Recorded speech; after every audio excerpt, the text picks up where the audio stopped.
Voltamos pra falar de The Last of Us e dessa vez pra falar do terceiro episódio de The Last of Us, que antes de começar eu já posso prever uma galera fazendo intrigas na internet sobre esse episódio e falando que ele foi ruim, mas ele não foi ruim. Esse terceiro episódio foi incrível, né? Já tá virando carne de vaca falar isso, mas The Last of Us continua cada semana melhorando e a cada semana surpreendendo de alguma maneira. Então bora lá falar do terceiro episódio de The Last of Us. Esse episódio, ele já tem ali a sua particularidade inicial, que ele dá um salto relativamente grande em relação ao jogo, né? Se for levar em consideração que o final do segundo episódio foi a Tess se sacrificando para salvar o Joel e a Ellie, né? Então, no jogo, teríamos ali algumas outras coisas acontecendo que não aconteceu, mas não tem muita necessidade também da série ficar toda vez fazendo isso. Esse terceiro episódio, inclusive, é um dos episódios que pode-se dizer que ele menos se parece com o jogo. Posso estar dando uma viajada, mas acho que não. Acho que esse episódio aí, ele tem uma grande diferença aí do jogo, obviamente, né? Nesse episódio, basicamente, é ele todo centrado no Bill, que é um dos grandes amigos do Joel. Na verdade, um dos únicos amigos do Joel, se é que a gente pode dizer assim. Na série, ele é um personagem muito importante que ajuda o Joel e a Ellie, e eu achei legal essa diferença também que eles fizeram, porque no jogo o Bill, ele continua surtado, né? Na série ele é surtado tanto quanto no jogo, isso aí é imprescindível, isso não muda. Mas no jogo ele mora ali na cidade, naqueles escombros e tudo mais, ele faz as armadilhas dele, assim como na série, mas na série eu achei legal esse negócio deles colocarem ele num lugarzinho mais recluso, numa cidadezinha mais fechada, e assim, não foge muito da realidade, porque existem pessoas hoje que vivem reclusas, né?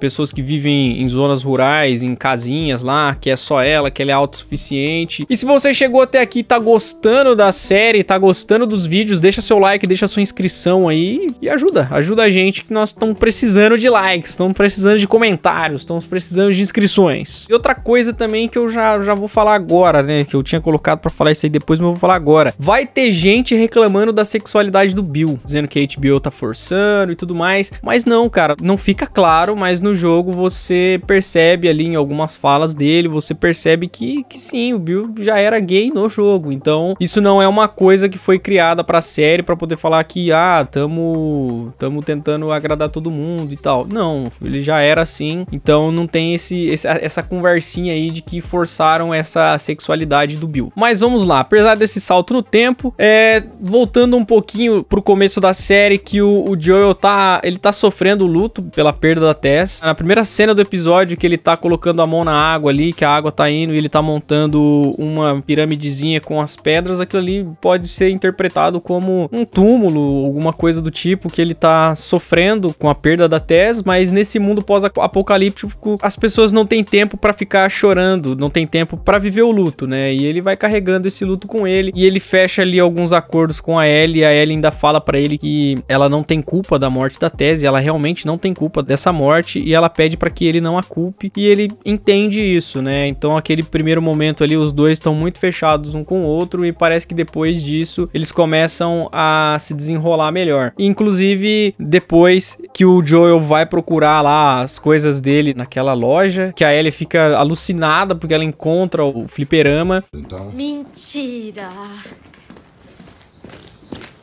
Já jogou esse aqui? Eu tinha uma amiga que sabia tudo desse jogo.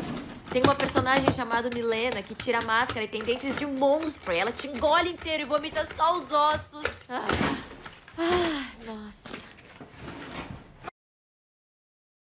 E aí ela faz as piadinhas dela dizendo que, tipo, ele não sabe onde tá as coisas que ele guardou. É normal isso, aqui em casa acontece muito, meu pai guarda as coisas e depois ele não lembra onde tá, né? Quem nunca? E aí começa a se criar um vínculo e ela meio que tenta provar pra ela e provar indiretamente pra ele, mesmo ele não vendo, que ela é capaz e ela pode ajudar de alguma maneira. Então ela entra naquele buraco que ela não precisava, porque ela acha que é uma excelente ideia entrar num buraco que você não sabe o que tem lá dentro. E ela encontra um corredor, né, que ele tá preso preso nos escombros, e ela ainda acha que é uma excelente ideia ir pra cima dele e ver o que chegar perto dele, né? E, pô, ali eu vi que existe uma pitadinha de sadismo na Ellie, porque ela pega o canivete dela e dá um primeiro corte na testa do corredor, meio que pra saber como que era, como que ele ia reagir, e depois ela friamente vai e mata ele como se fosse algo normal, como se ela fizesse isso todo dia, provando mais uma vez que ela é capaz de matar um corredor desse, que isso não seria nenhum problema pra ela, que isso seria uma coisa normal. E eu acho que aquilo ali pode ser um pouco desconexo do resto, mas aquele momento dela matando aquele corredor, já puxando pro final do episódio, que ela consegue esconder uma arma na bolsa dela, eu acho que essas duas cenas, elas vão ser muito importantes depois, e ela vai exercer um papel fundamental aí na série, talvez até salvando a vida do Joel, né? E depois que os dois saem de lá, a gente consegue perceber também que o Joel, ele tá preocupado não só com a integridade física da Ellie, né? Que ele protege ela a todo momento dos corredores e dos bichos, mas ele também se importa com a saúde mental dela, porque na estrada eles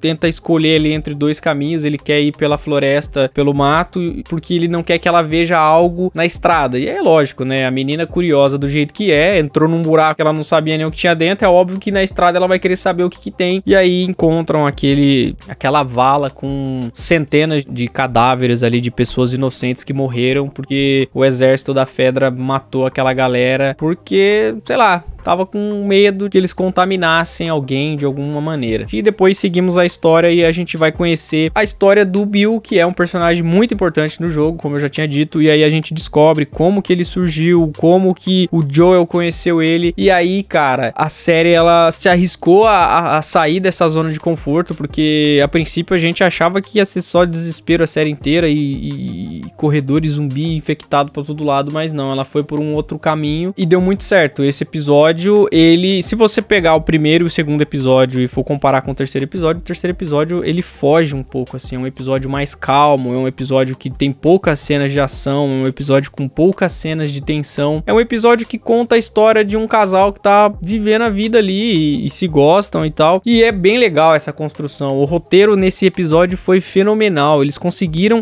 um episódio de 1h15, aonde a maior parte desse episódio foi acompanhando dois personagens que tava completamente fora da proposta da série, que é, sei lá, de tensão e de fugir, e eles ali vivendo naquele mundinho deles. Eu achei muito maneiro. Outra coisa também, voltando um pouco lá naquela cena que eles estão naquela loja, que eu achei legal, que a Ellie, ela encontra uma caixinha de absorvente, né, e aí faz a gente pensar um pouco que, pô, imagina, no mundo pós-apocalíptico, como deve ser difícil para as meninas daquele mundo ali lidar com as suas necessidades fisiológicas, né? Porque você não tem mais nada, não se fabrica mais nada. Então aquela caixinha de absorvente pra Ellie foi uma mina de ouro, uma descoberta absurda. Voltando ao Bill, uma coisa que ficou um pouco em aberto ali naquele contexto do Bill e do Franklin foi como eles de fato conheceram o Joel e a Tess, né? Não mostra muito bem como eles conheceu. Só o Franklin conversando com o Bill e querendo ter uma vida relativamente normal, onde ele tem amigos e ele conhece pessoas, ele pode trazer as pessoas em casa, e aí corta a cena, já tá lá o Joel e a Tess. Não ficou muito bem esclarecido ali como que eles se conheceram, mas também, sei lá, não faz tanta diferença assim. E a gente percebe também que o Bill é um cara meio que ele tá na dele ali, né? Ele não é um cara muito que se dá muito bem com um relacionamento, porque o Frank consegue as mudas de morango, e morango até crescer e começar a produzir demora um certo tempo, né? Então a gente percebe que o Bill era um cara mais fechado, não saía tanto de casa assim, apesar do quintal deles ali ser pequeno, né, entre aspas, né? Ele ficava mais na dele. E aí vai chegando pro final do episódio e aí começa a quebrar a gente, né? Porque o Bill e o Franklin já tá mais velho. O Bill, que a gente achou que ia morrer antes por conta daquele único conflito que acontece na série, né? Existe só um conflito ali naquele episódio, que é o pessoal tentando invadir a casa dele, ele acaba tomando um tiro e todo mundo acha que ele já ia bater com as 12 ali, né? Já ia de arrasta pra cima. E não, ele conseguiu sobreviver sobreviver àquele tiro, mas no final das contas quem tá realmente mal e quem tá perto de morrer é o Franklin. E o Frank pede pra ele levar ele pra passear, depois fazer a janta e colocar os remédios na bebida dele pra ele poder morrer em paz. E me quebrou, cara. Essa parte aí eu confesso que me quebrou de um jeito absurdo, porque, pô, imagina você ter que matar a pessoa que você ama porque a pessoa que você ama tá sofrendo e ela tá te pedindo pra você fazer isso. Imagina aí você que tem um namorado ou uma namorada e essa pessoa pedir pra você, ó, depois da janta você serve o vinho e pega esses remedinhos aqui e joga dentro porque eu quero ir de arrasta pra cima porque eu não aguento mais, eu tô doente. É uma situação difícil. E aí mais uma diferença da série com o jogo. No jogo, o Franklin e o Bill não fica claro que eles têm uma relação afetiva, né? Mas eles vivem juntos. Em uma das saídas do Bill, que ele encontra o Joel no jogo, isso no jogo, e eles voltam pra casa, quando eles chegam em casa, o Franklin, ele tá morto, enforcado, ele se matou. Só que o Bill parece não se importar tanto assim, sabe? Ele meio que, sei lá, esse cara aí parece ser um cara qualquer. E aí o Joel encontra uma carta, é o Franklin escrevendo pro Bill, dizendo que, tipo, eu queria aproveitar a vida, eu queria mais da vida, e você parece que não se importava tanto. Então, aconteceu isso, né? O Franklin que acabou se matando, ele cansou daquela vida ali, ele cansou daquela cidade, e ele cansou daquela situação toda, ele queria mais da vida, talvez, sei lá, ele queria um relacionamento com o Bill, e o Bill não, e aí ele acabou cansando e acabou se suicidando. Já na série não, né? Na série, ele pede pro Bill colocar o remédio, e o Bill acaba colocando o remédio nas duas taças, e no final das contas acaba morrendo o Franklin e o Bill, né? Isso aí eu confesso que eu fiquei um pouquinho assim, eu entendi,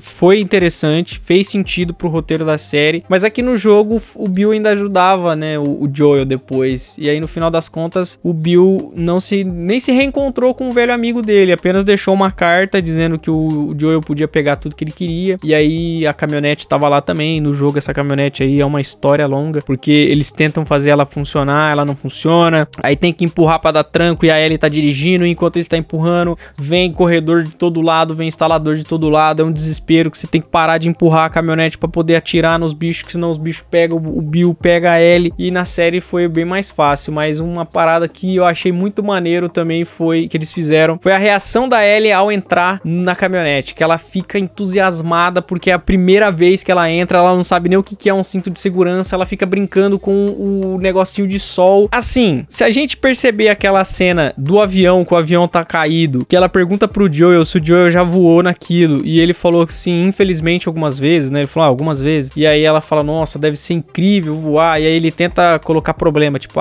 mas voar num lugar apertado, com a comida muito cara. E ela fala, meu, não, você tava voando. E aí você pega ela depois, alucinada, feliz, porque ela conseguiu, porque ela tá entrando num carro pela primeira vez, né? Então ela no carro pela primeira vez, meio que representa pessoas pela primeira vez no avião, né? Eu quando voei pela primeira vez, que foi recentemente, eu achei incrível. Eu entrei no avião, eu parecia uma criança. Eu ficava brincando com o negócio, com a mesinha da frente, com o cinto, ficava olhando. Tipo, você fica procurando as coisas no teto, querendo saber o que é, o que acontece, o que faz. Então isso é a Ellie dentro do carro, né? O que mostra nessa série que às vezes coisas simples, como andar de carro, pode ser uma coisa incrível, porque as pessoas não têm mais isso, não é mais uma normalidade, como o absorvente, que hoje pra gente e antes era uma coisa de boa, agora é um objeto de luxo. Então é legal essa importância que eles dão nas pequenas coisas, né? A outra coisa legal também que aconteceu na série foi que finalmente temos a Ellie com a roupinha dela, né? O uniforme da Ellie do jogo, né? Que é aquela manga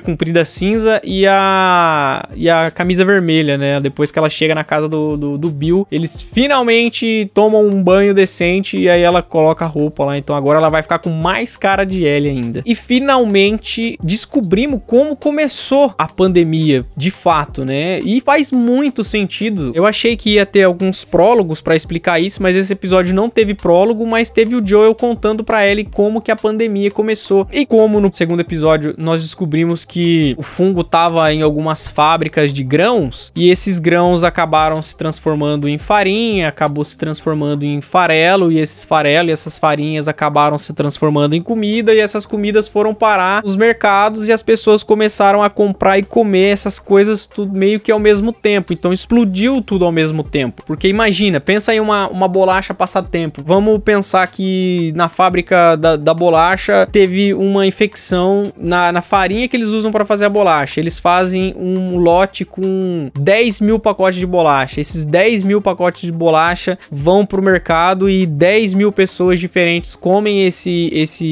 essa bolacha e 10 mil pessoas vão ficar infectadas. Então são 10 mil pessoas do ponto inicial fazendo a pandemia explodir. Então por isso que aconteceu tão rápido. Quando eu comecei a jogar o jogo e quando eu comecei a ver a série, eu ficava pensando, falei, meu, mas como que esse negócio explodiu tão rápido? Que de manhã, no primeiro episódio, é possível a gente ver isso. De manhã tava tudo bem e à tarde meio que já tava tudo cagado e no dia seguinte já tinha destruído tudo. Então nessa explicação do Joe aí, a gente percebe que faz muito sentido, né? Porque, pô, todo mundo come algo com farinha. Todo mundo vai ao mercado e compra um chips, uma bolacha, um biscoito, alguma coisa. E se a matéria-prima tá contaminada, vai contaminar todo mundo. Então eu achei uma das melhores explicações aí pro começo da pandemia. Eu achei que ia ser aquele comum, né? Uma pessoa, sei lá, um cientista maluco fazendo um teste, aí o infectado vai, infecta o cientista, que infecta outro. Não, mas não foi. Fugiu aí do Resident Evil. E eu acho que essa explicação aí que eles deram foi perfeita, foi acertada e, pô, valeu demais. Notícia boa pra gente que tá gostando da primeira temporada de The Last of Us. The Last of Us já foi confirmado pra uma segunda temporada, então teremos segunda temporada de The Last of Us, muito provavelmente, né? Óbvio, vai ser inspirada no segundo jogo. Estou empolgado e que venha mais, porque eu quero mais. Obrigado por assistir esse vídeo até aqui, deixa seu like, a sua inscrição e fala aí, deixa aí nos comentários o que você tá achando de The Last of Us. Você tá gostando, você não tá gostando? Se não estiver gostando, você é maluco. Manda esse vídeo pra sua mãe, pra sua avó, pra sua tia, pro seu primo viciado em videogame e um abraço.